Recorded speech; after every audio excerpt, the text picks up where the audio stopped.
बाबरी मस्जिद विध्वंस की बरसी के उपलक्ष्य में गोंडा जिले के कस्बा धानेपुर में विहिप व बजरंग दल की ओर से किया गया शौर्य सम्मेलन। लोगों ने हिंदुओं को जगाया, कहा आपस में न करें आंदोलन, बनाए रहें एकता। दरअसल गोंडा जिले के कस्बा धानेपुर में राम जानकी मंदिर के पास आज विहिप व बजरंग दल के नगर संयोजक कमलापति गुप्ता व विश्व हिंदू परिषद मुजैना प्रखंड के अध्यक्ष तिलकधर दुबे के नेतृत्व में शौर्य सम्मेलन का आयोजन किया गया था, जहां पर बड़ी संख्या में लोग पहुंचे और यहां पर आए हिंदूवादी संगठनों के वक्ताओं ने हिंदुओं को एकजुट रहने का संदेश दिया।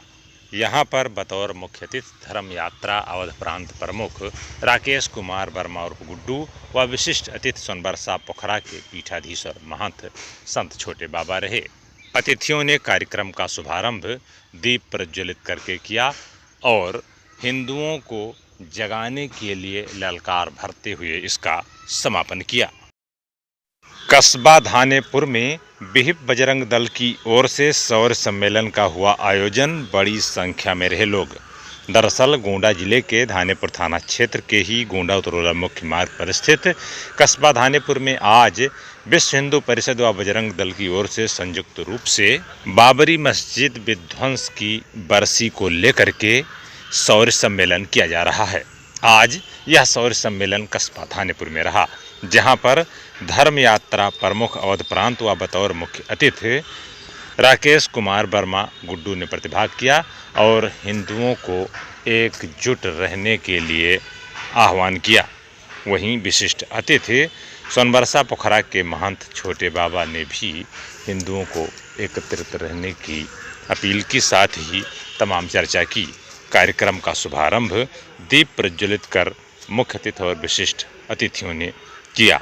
इस मौके पर नगर संयोजक कमलापति गुप्ता, विहिप प्रखंड मुजैना अध्यक्ष तिलकधर दुबे, पूर्व सदस्य जिला पंचायत संजय सिंह बिसेन, राजकुमार सिंह उर्फ माठू भैया, धर्मेंद्र, अनुज मिश्रा, खेमराज मिश्रा, अविनाश समेत बड़ी संख्या में लोग रहे। वहीं संचालन ज्ञान प्रकाश श्रीवास्तव ने किया। आरएसएस के हिमांशु सिंह भी इस सम्मेलन में शामिल रहे। भारत माता की, भारत माता की, भारत माता की। उपस्थित पूज्य संत जन, सोनबरसा आश्रम के महंत पूज्य छोटे बाबा जी, 800 वर्षों तक ये भारत की धरती संक्रमण काल से गुजरती रही है। कुछ राज्य विरोधियों ने उसको कहा कि भारतवर्ष में हमारा शासन रहा, भारत गुलाम रहा, लेकिन मेरा व्यक्तिगत मत है और विद्वानों का मत है, एक व्यक्ति का कभी शासन 800 वर्षों तक किसी का नहीं रहा। सब के सब पूरा जीवन संघर्ष करते रहे और अपने अस्तित्व की लड़ाई लड़ते रहे। बंधुओं, आपको याद होना चाहिए कि दुनिया के अंदर कई राष्ट्र कोई 1 साल में अपना अस्तित्व गंवा बैठे, कोई 2 साल में, कोई 20 साल में, लेकिन भारतवर्ष 800 वर्षों तक संघर्ष करता रहा, उसके बाद भी अस्तित्व बना हुआ है। आपने देखा होगा कि 1528 में इस देश का आक्रांता बाबर का सेनापति मीर बाकी खान ने हमारे अयोध्या के पवित्र राम जन्मभूमि पर दुनिया का दिशा निर्देश देने वाला वो स्थान हमारे मंदिर को तोपों से लगाकर गिरा दिया और वहां पे बाबरी नाम का ढांचा खड़ा कर दिया। ढांचा खड़ा होने से लेकर के और 6 दिसंबर 1992 के पहले तक उस बाबरी ढांचे के नीचे किसी ने नमाज नहीं पढ़ी, उसके बावजूद भी उसको बाबरी मस्जिद का दर्जा दे दिया। वो हमें 450 वर्षों तक लगातार चढ़ाती रही। 78 बार संघर्ष इस देश के राष्ट्र भक्तों ने किया, राम भक्तों ने किया।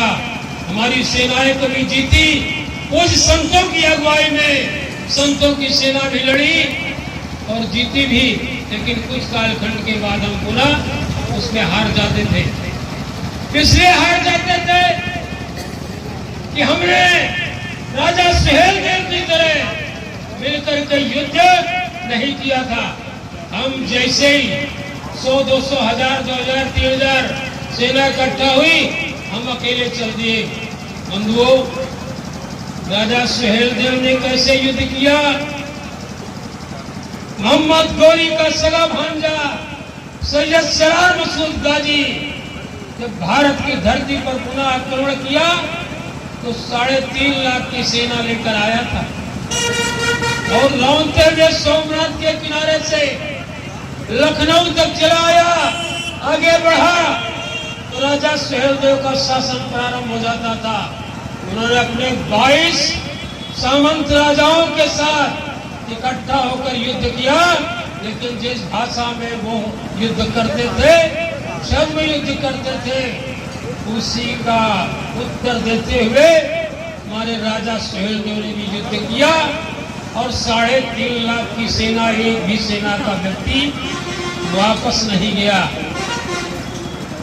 गजनी की धरती पे उसका परिणाम यह रहा, 140 वर्षों तक कोई भी आक्रांता विदेशी भारत की ओर देखने का मन नहीं बनाया।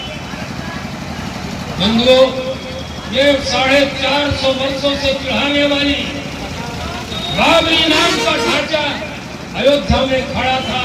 78 बार संघर्ष हुआ, संपूर्ण विजय नहीं मिली।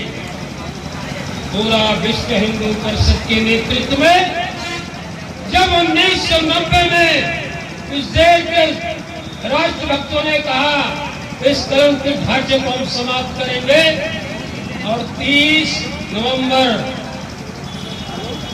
अक्टूबर 1990 को संकल्प किया कि हम इस दिन इसको हटा देंगे। वो शासन उस समय मुलायम सिंह का था। उन्होंने कहा बाबरी हटाना तो दूर, परिंदा भी बाबरी के पास पर नहीं हिला सकेगा। बंधुओं, पूरे प्रदेश को सील कर दिया। अयोध्या को 5 घेरे में अयोध्या को घेरने का काम किया कि कोई जाने न पाए। अयोध्या की ओर जाने वाली सारी बसें, सारे संसाधन, सारी ट्रेनें रद्द करवा दिया गया, बंद कर दी गई और उत्तर प्रदेश के बॉर्डर पर जो आने वाली सड़कें थी वहां खाई खुदवा दिया कि कोई साधन आने न पाए। इन सब के परिणाम स्वरूप पूरे उत्तर प्रदेश के इंटर कॉलेज, डिग्री कॉलेज को अस्थायी जेल बना दिया और उसके बाद सारी जेलों को भरता हुआ हिंदू समाज, कोई 50 किलोमीटर पैदल चला होगा, कोई 100 किलोमीटर, कोई 20 किलोमीटर चला होगा। ऐसे लोग पैदल चले जो कभी पैदल चलने के आदी नहीं थे, उनके पैरों में छाले तक पड़ गए थे। लेकिन यही हिंदू समाज उनकी सेवा के लिए जगह जगह भंडारे लगाया करता था, नदियों को पार कराने के लिए रात में उनको पार करा देता था। तो धीरे धीरे लाखों लाख की संख्या में अयोध्या में पहुंच गए। यहाँ तक कि कलकत्ता से 2 सगे भाई कार सेवा के लिए भी आए थे, जान मजीरा लेकर आए थे, कोई फावड़ा कुदाल लेकर नहीं आए थे। राम राम करते जब अपना ये कार सेवक आगे बढ़ा तो 30 अक्टूबर 1990 को मुलायम सिंह के घमंड को तोड़ते हुए उसने भगवा फहरा दिया बाबरी पर और मुलायम सिंह नाराज हुए, उन्होंने आदेश दिया गोली चलाने का। गोली चला। बंधुओं, 30 अक्टूबर को तो कम संख्या मरी कार सेवकों की, लेकिन 2 नवंबर को घेर करके निहत्थे कार सेवकों को मारा और जो पत्रकार मीडिया के लोग थे उनका भी मुंह बंद करा दिया और यहाँ तक कि जो पेपर छपे थे उनको जलवा भी दिया गया।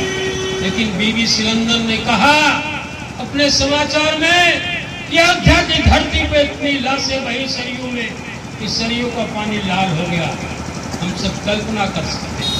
बंधुओं, हम रुके नहीं, पुनः सरकार बनी भारतीय जनता पार्टी की, और 1992 में 6 दिसंबर के दिन, ये 6 दिसंबर के दिन क्या था बंधुओं? गीता जयंती थी। उस वर्ष गीता जयंती 6 दिसंबर को थी और पूज्य साधु संतों की अगुवाई में धर्म संसद हुई। उसमें निर्णय लिया गया 1992 में गीता जयंती के दिन हम पुनः कार सेवा करेंगे। बंधुओं, वह कलंकित ढांचा जिसको दुनिया के लोग कहा करते थे हिंदू कमजोर है, हिंदू अपनी लड़ाई लड़ नहीं सकता, हिंदू बड़ा ही काफिर है, ये कहा करते थे, लालची है, तमाम प्रकार के उदाहरण दिया करते थे, ये कभी इकट्ठा नहीं हो सकता। बंधुओं, कहा करते थे मेढक तोलना तो आसान है, लेकिन हिंदुओं को संगठित करना ये कठिन है। लेकिन संगठित हिंदू ने अपनी शक्ति का परिचय देते हुए 6 दिसंबर 1992 को कहा ही नहीं करके दिखा दिया कि 11 बजे कार सेवा प्रारंभ कर दी और 6 घंटे में देखते देखते वो 450 वर्ष कलंकित ढांचा जो भारत के हिंदुओं को लगातार चिढ़ाता था, धरती से नेस्त नाबूद कर दिया गया। यही नहीं, उसका मलबा कहां गया शासन प्रशासन के लोगों को भी पता आज तक नहीं लगा पाए। उसका मलबा गया तो कहां गया?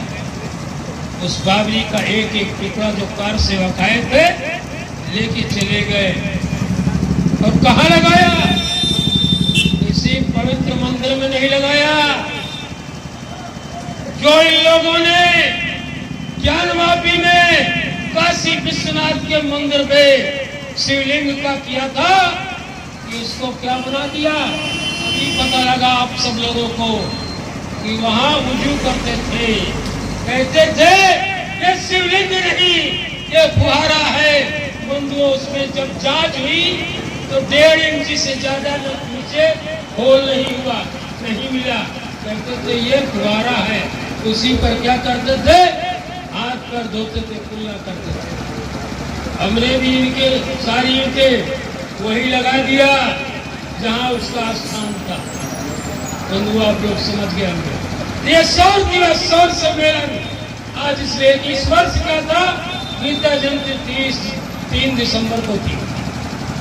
3 दिसंबर से लेकर के 11 दिसंबर तक हम पूरे देश में सौर सम्मेलन, सौर गोष्ठी और सौर संचलन, सौर यात्रा का हमने काम करने का काम किया। आपके गोड़ा केंद्र में भी 10 तारीख को यानी कल सौर यात्रा 10 बजे से निकलेगी। कहां से निकलेगी? बहराइच रोड पर कुछ सेवा आश्रम है, वहां पे सभा होगी। अपने केंद्रीय मंत्री माननीय राजेंद्र सिंह पंकज जी उसमें मुख्य वक्ता के रूप में रहेंगे और उनके वक्तव्य के बाद वहां से प्रारंभ होगी और एलबीएस होते हुए रामलीला मैदान से लेके शहर में घूमते हुए गुरु नानक चौराहा से बड़गांव चौकी से बहराइच रोड होते हुए आगे जाकर के वही समाप्त होगा। वही भोजन का कार्यक्रम होगा। शारदा कांत पांडे जी के घर में भोजन का कार्यक्रम रहेगा। जिन बंधुओं को भोजन करना होगा सब लोग भोजन करके अपने अपने घरों को प्रस्थान करें। बंधुओं, ये सौर यात्रा, सौर सम्मेलन हम इसीलिए कर रहे हैं कि हमने गीता जयंती के दिन अपने शौर्य का परिचय दिया था, दुनिया ने देखा था। हम आज भी अपने शौर्य को अनवरत जारी रखेंगे। जो भी हिंदुत्व विरोधी, राष्ट्र विरोधी शक्तियां राष्ट्र के खिलाफ में काम करेंगी, उनके साथ संघर्ष करने के लिए हम लगातार बने रहेंगे। आपके गोंडा जिले में लगभग मुझे याद है कि 20 वर्षों से ज्यादा से लेकर के राकेश जी ने आप किसी भी समस्या में याद किए होंगे उन्होंने आपका साथ दिया होगा, आपके कंधे से कंधा मिला करके खड़ा रहने का काम किया है। इनकी अगुवाई में हम सब लोग काम करते थे, आगे भी करते रहेंगे। इसी के साथ मैं आपने वाणी को विराम देते हुए पुनः मंचस्थ पूज्य संतों को चरणों में निवेदन करते हुए आप सब लोगों का आगे मार्ग प्रशस्त हो, ऐसा ईश्वर से प्रार्थना करते हुए कल आप सब लोग शौर्य यात्रा में जरूर शामिल हो, ये निवेदन करते हुए आप सब लोगों को पुनः प्रणाम करते हुए भारत